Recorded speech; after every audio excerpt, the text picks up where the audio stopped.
Well, join me now to discuss legal spokeswoman for and general counsel for Save America PAC, Alina Habba. Alina, appreciate you coming back in studio for us. I see all these charges piling up, and the more they go forward, the more they go to court, the more they lose. Yeah, and they're not stopping, right? So I don't know whether they get different polls than the rest of the country, but they're helping us tremendously in that realm. The reason they keep filing them, I think you brought this up before, is because they don't really care if they win. They don't really care if these cases have merit. They care about tying him up so that he can't be out there, doing what he needs to do on the campaign. And if we look at the trial schedule that we have coming, it's literally impossible. There is no human being. And it's not about the legal team. It's just the people that need to be there, the witnesses, the depositions. It's impossible. And that's by design. It's going to be financially a lot and all of that. But, you know, they picked the wrong guy. He is resilient, he is wealthy, and he is strong. And he loves this country, and it only motivates him and his base, as we've seen. Yeah, no, it's crazy. I mean, we just saw that the DOJ lost an appeal blocking the Trump deposition, which when the DOJ loses anything, I'm happy. I think the DOJ, I don't know what's going on in the DOJ's office. They are making a lot of their mistakes very obvious, as you said, with Jack Smith, and they're making blatant errors in terms of what they are and are not producing, and then that comes out in public records. What they're used to doing is being behind a grand jury and an indictment and all these things where we don't get papers. But now everything's public, and that's going to be problematic for them because they're going to see, hey, we're going to file a motion if you don't give us what we want. Hey, we're going to file a motion if you deceived us or you spoke to a witness's attorney behind the scenes. We're going to make those motions, the motions for recusal for the Letitia James of the world, the Fannie Willises, the Jack Smiths who have conflicts and political motivations. And now the public is going to get to see our side. So I'm really looking forward to that. Right. And is that why Donald Trump is not filing what Mark Meadows is filing to get this moved to federal court so it can be in state court and actually have cameras in the courtroom? I'm not going to talk about what we are going to be filing, but I'm going to tell you there is time, and we all have strategy, and that strategy is by some of the top attorneys in this country, and I'm very proud of them.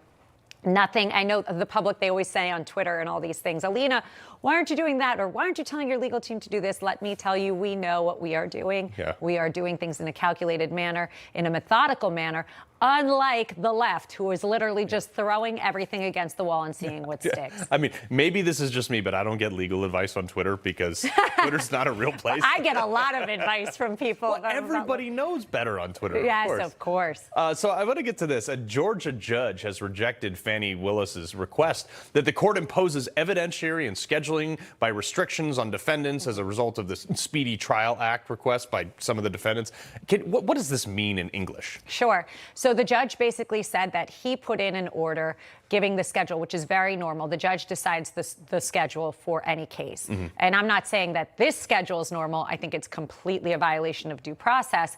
But in a normal course, you would get a schedule from the judge. The judge, once the prosecutors bring their case, it is now up to the judge to be the arbiter of the timeline, the discovery, whatever they need to do to get the case to trial. Fannie made a request to basically usurp that and be the judge and the prosecutor, and the judge said, nope, sorry, Fannie, we're going to go by my calendar. But that's not surprising. Another L for the Democrats, huh? Yeah. Okay, they can't come fast. They're going to be coming.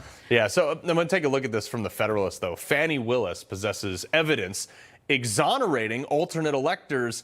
And I'm thinking to myself, it's like, I just talked about it. Like, look, a lot of people have done alternate electors. They're not declaring that they're the Pope. They're just saying they're there in case this goes forward to a legal challenge. We want to be prepared. So she's got this evidence, this exculpatory evidence.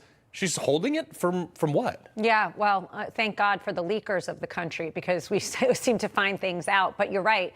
But that's, again, it's one hand behind our back, and they try and get us to go to court. But these things are going to start to be exposed. It's just like Russia hoax. It's just like impeachment hoax 1, 2, and everything else we saw, Mueller investigation, the Durham report, my favorite. We see them do this, and they fall flat on their face, and they will continue to do so. I don't know when they'll learn, but they better start quick. So real quick, though, let's say he gets through all these things before the election, which I don't understand how he would, but let's say he does. And they come up with zero. Do they just keep pushing? Do you have any recourse against these people? Well, isn't that what already happened during his presidency? They kept pushing. They came up with zero, and now they keep pushing because they're afraid of him. It's just so obvious what they're doing. I think they will never stop pushing because they can't control President Trump. They see people that are Republicans as a threat to the Constitution in our country. But I'm pretty sure that these individuals don't love our country. They cannot possibly love our country because they're dividing it. It's divisive and it's anti-productive. It's not productive. It's hurtful. Yeah. And frankly, our country is unrecognizable at this point. So I don't think they'll ever stop, Carl, unfortunately. They love power. It's exactly right. This is not about the law. This is about power. Yeah. Well, Alina Habba, pleasure to have you in studio. Thank you.